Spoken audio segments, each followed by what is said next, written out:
I wanted to make a video resource tonight just to add to my YouTube page for folks that are battling with working through feelings. John Bradshaws years ago had this very simple tool that helps with resentment. And resentment, the origin of the word resentment is to refeel. And I know for me that I certainly came in to recovery and into my adult life. Once I got clean and sober, I had real trouble knowing anything about my reality. To badly paraphrase Carl Jung, if we don't make the unconscious conscious, it will direct our life, and we'll call it fate. And early on, relationally, I had no idea what feelings were going on inside. I just sort of knew I felt overwhelmed, and usually it came out in aggression, or it came out in depression. But slowly and surely, over a period of time in therapy and starting to journal and starting to work out how I felt, as the poet Robert Bly said, this stuff, these hooded figures inside me that were just grey walking around in fog started to take shape. I was trained to work in Peter Melody's model, and in treatment centres like the Meadows, they put the feelings up above the whiteboard in group room and get people to do feelings checks. And I know that they can be annoying when you're a client, because it's like, oh man, not again. But when you've grown up in the family, I grew up in the family where we didn't do feelings well at all. It was just anger or depression or fear, and it was really difficult to know how I felt. And I took that on. I took on, well, there's obviously something wrong with me. I just spent a lovely weekend with John Eldridge and the team, and we'll certainly do a video on that. I just feel like I'm still digesting it. But, he talked about that just when you get that lack of orientation when you're young. And that orientation word was just so clear. It was like, under no other circumstance would you set people off on a task, the task of life, with no orientation about certain things. Well, in my family, there was no orientation about feelings, and it certainly wasn't okay to feel them if they sort of rubbed up against someone else the wrong way.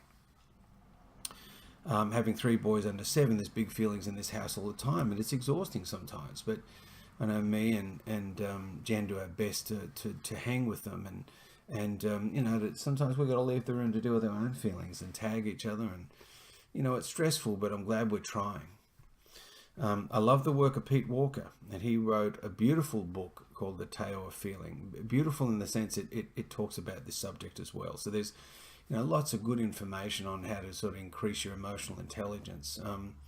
But this little resource is one that I remember learning from John Bradshaws. I'm sure I've shaped it to sort of fit my own needs. But it was like a love letter, and it's a confusing word, love letter, because largely the love feeling that blocks us. A lot of our relationships get blocked because I can't get to that love feeling because there's other feelings in the way. So sometimes in therapy, what I do is I get someone that's blocked around a certain relationship to just spend some time, maybe a week, maybe more, where you just get your notebook, separate some pages so you can add to it, and then write as the Spirit moves you. And largely, start with those feelings of anger. What are you angry about? Don't edit it. Just pour it out. No one's going to read it except you and your therapist, maybe you and your sponsor. You mightn't even share it with anyone. You might just burn it. But what am I angry about? What am I rageful about? The toxic version of anger. And write everything down, unedited. Doesn't even matter if it makes sense. Pour it out. Leave space at the end so you can add to it, because once you start unpacking that stuff, sometimes you find more and more. The next thing is, what am I in pain about here? And that pain might be that toxic level of pain, and what depresses me about this relationship? What's heavy about this relationship? And even if you don't feel the feeling, just if you got to do it from your head, write it out. What do you feel pain about? List the lot. Come back to it. Let the layers speak, and add to that. And even when you might write it out something more that you feel pain about, you might feel angry about that. Go back and add that to the list. Let this thing build. The next one, what do I feel fear about? And for some of those relationships, that toxic version of fear is panic or anxiety. With that, what fear came up either now in resentment, when you look back, or at the time. Because sometimes when we lived in a threatening relationship, we've just disassociated and pushed that fear down. And so now, in our adult life, where we can't outrun that wound, is like, what was I afraid of? What do I need to write down? What triggered my panic? What triggered my flight, the sort of trauma mechanism? Get it all out. Again, you might need to add more to the pain list and more to the anger list as you discover more material. What are my regrets? Because if you're writing about a relationship where there was unexpressed anger, unexpressed pain, unexpressed fear, then there's going to be regret. What did that relationship give you that you didn't want, and what did that relationship not give you that you needed? And again, add everything. Let it just pour out of you. Add to it, and if you need to adjust the other, add to the other chapters. Once you've really sort of exhausted, what am I angry at? What am I in pain about? What am I in fear about? And what am I in regret? It can create a little bit of space to write out, well, what do I feel love about? And some of that love might have that toxic version of enmeshment, where it was messy and it's hard to pull their feelings out of your feelings and all that. But write it out best of your ability. If that adjusts some other chapters, again, do that. The one bit I would add to this is that once you've written this, if you can, read it to somebody.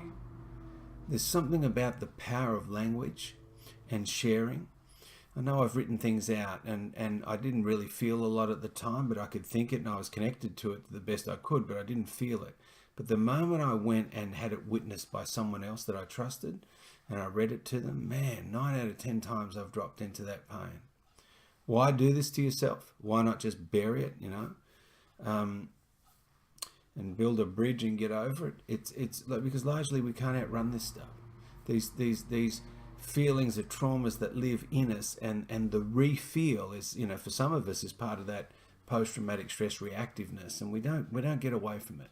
And for us, the folks that have addictions, then largely if we don't treat it, it'll treat us, and it's a relapse prevention tool to do this. So yeah, I hope this is useful. Please, if you've got a lot of shame and that comes up, you notice I haven't written shame there. But you can certainly add that if you needed to this letter. You could add any of the feelings, really. What did you feel lonely about? This was just the way I remember it from Bradshaw.